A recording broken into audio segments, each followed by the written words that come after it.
जा रहे हैं इंशाल्लाह सवात से गिलगित की तरफ।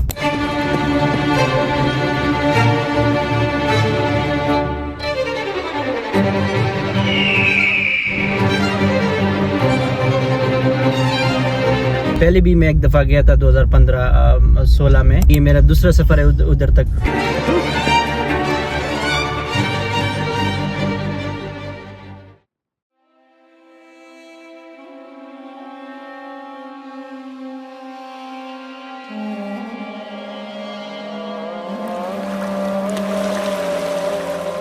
सफ़र सिर्फ मंजिलों का नाम नहीं होता, कभी कभी ये दिल के उस कोने तक ले जाता है जहाँ से हम खुद को पा लेते हैं। पिछले हफ्ते मैं निकला था एक ऐसी सफ़र पर जहाँ सिर्फ खुला आसमां, बर्फ सी ढकी हुई चोटियाँ और खामोशी में छुपी हुई खूबसूरती, वहाँ की हवा, वहाँ का सुकून, ऐसा लगा जैसे वक़्त थम गया हो। लोग अजनबी थे लेकिन मुस्कुराहट में अपनाइयत थी।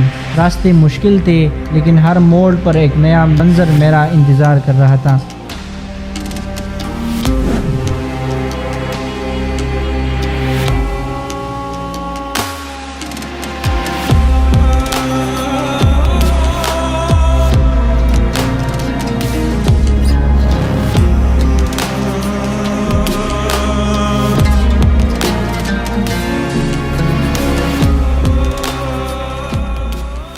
यहाँ से हमारा सफ़र शुरू हुआ और हम ये सवात से निकलने लगे और शांगला की तरफ बढ़ने लगे हैं और उधर से हम इंशाल्लाह गिलगित की तरफ जाएंगे।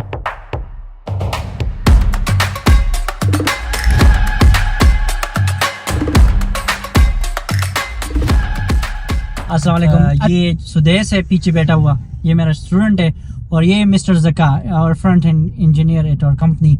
माशाल्लाह अब हम बैठ गए हैं गिलगित की ओर चल पड़े हैं। बनासर के करीब ही हम बस रवाना हुए इंशाल्लाह, और डेस्टिनेशन जो है हमारा वो तो जिस तरह सर ने बताया कि गिलगित है, देखते हैं इंशाल्लाह। और अगर बात की जाए खूबसूरती की तो आप दिखा दो ना इनको कि ये कितना जबरदस्त खूबसूरत जगह है।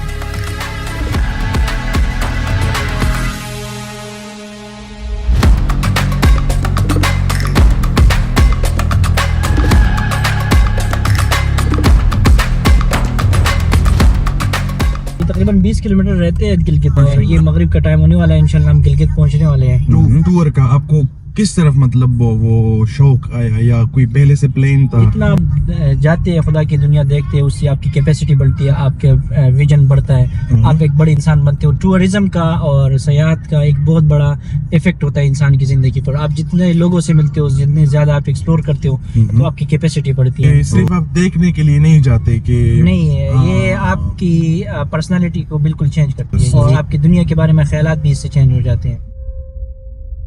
ये है हुंजा। हुंजा सिर्फ एक वादी नहीं, एक एहसास है। It's a feeling. पहाड़ों के दरमियान छुपी हुई वो खूबसूरती जो इंसान को बदल के रख दें।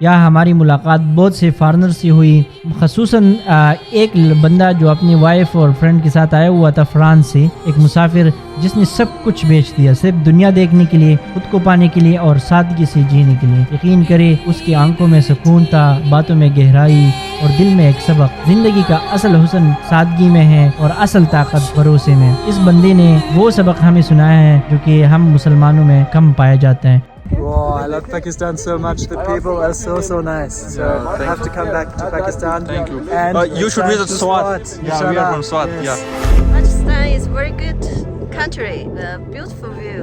I like it. How you feel about Pakistan and their people? Pakistan is great and the people are really great.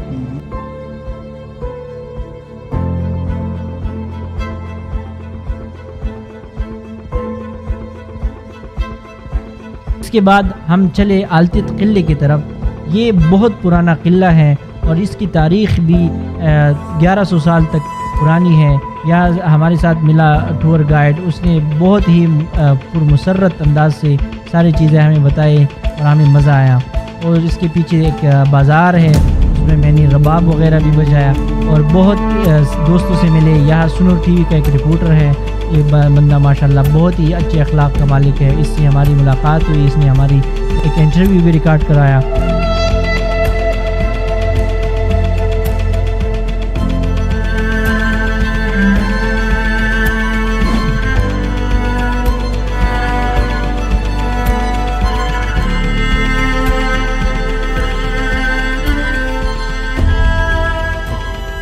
इसके बाद जो है वो ये बलतित किला है, ये भी पुराना किला है और बहुत ही ज़बरदस्त बना हुआ है, तारीख़ी किला है।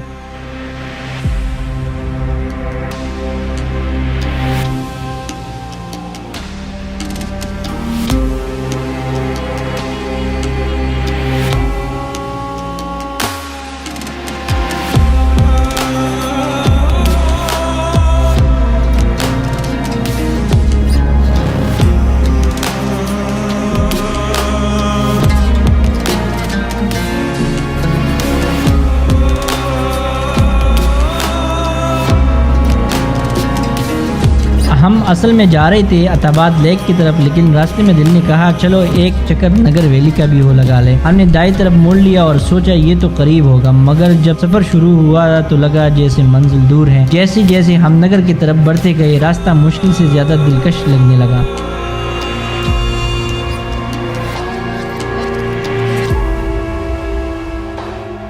मगर असल जादू हुआ रात के वक्त। हमने वहाँ रात गुजारी, तारों बरा आसमां, नीचे बर्फ से चमकती वादी और दूर ग्लेशियर से आती बर्फ टूटने की आवाज़ें। बस देख रहे थे, सुन रहे थे और महसूस कर रहे थे। यकीन करिए वो मंजर, वो रात। उसके बाद हम रवाना हुए अताबाद झील की तरफ। नीली पानी, ठंडी हवा और कश्ती की सैर, जैसे ख्वाबों की दुनिया में कुछ पल गुजारे हों।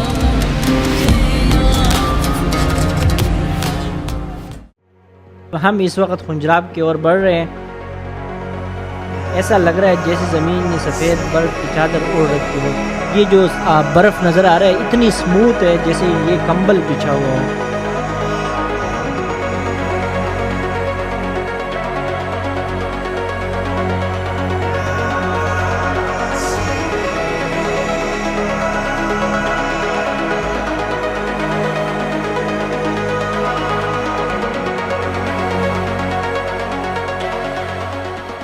रास्ते में हमें एक उकाब उड़ता हुआ नज़र आया। ये इकबाल का शाहीन पहली दफ़ा मैंने देखा और ये क्या शानदार परवाज़ है। फिर थोड़ा आगे जाके एक याक नज़र आया, अकेला मगर बड़ा बावकार मंजर था।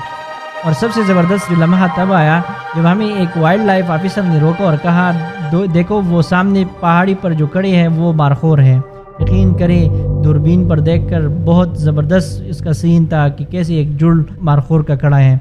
उसके बाद हम पहुंचे चीन बॉर्डर गेट तक।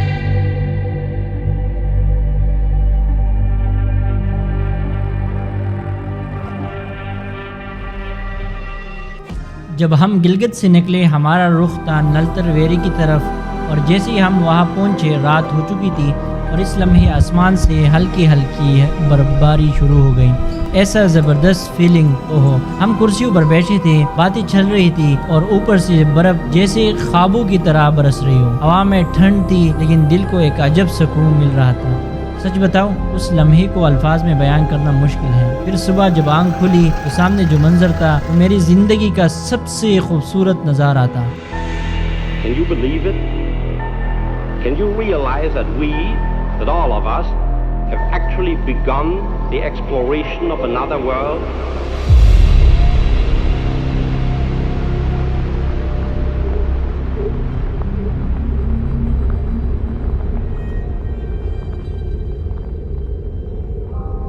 हम वहाँ स्कीइंग करने भी गए। हाँ, हमारी स्कीइंग थोड़ी सी नाकाम रही लेकिन मज़ा बहुत आया। यारा ये ट्रिप ज़िंदगी का सबसे एडवेंचरस सफ़र था। हम रात को गिलगित से स्कर्दू की तरफ निकले और सुबह जब आंख खुली तो सामने था वो ख्वाब जैसा मंजर, शंग्रीला झील। यार कसम से ऐसा लगा जैसे कोई ग्राफिक्स डिज़ाइनर ने ज़मीन पर झील बना दी हो।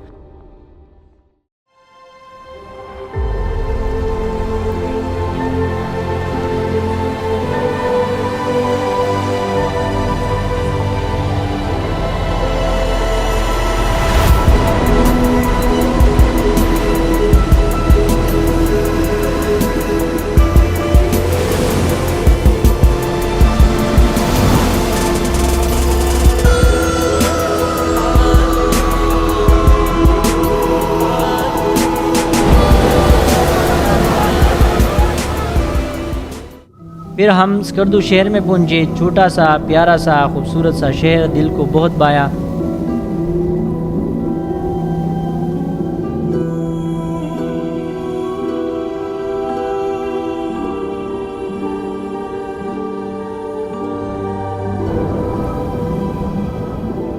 अब असल एडवेंचर शुरू हुआ सफरंगी कोल्ड डिजर्ट में।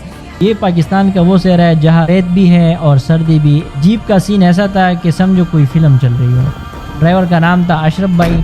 खतरनाक अंदाज लेकिन बंदा दिल का बादशाह।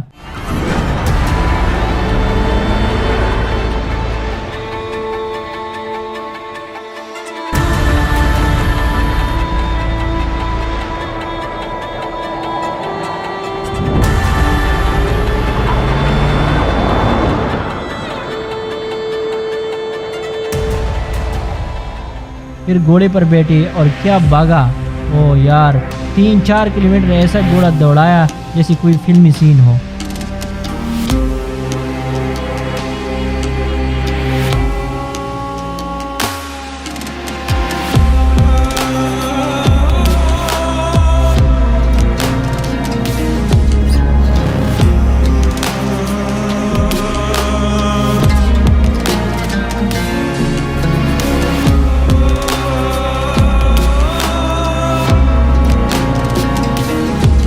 सफरंगी कोल्ड डिजर्ट से वापसी आकर हम पहुंचे पोलो ग्राउंड, जहां लड़की खेल रही थी और वो खेल बिल्कुल मुख्तलिफ था। वह एक ही रूल था, there is only one rule that there is no rule. 72 legs का एक घोड़ा था लड़की के साथ में। उधर तस्वीरें भी खींचाई, मैं उसके ऊपर चढ़ा भी।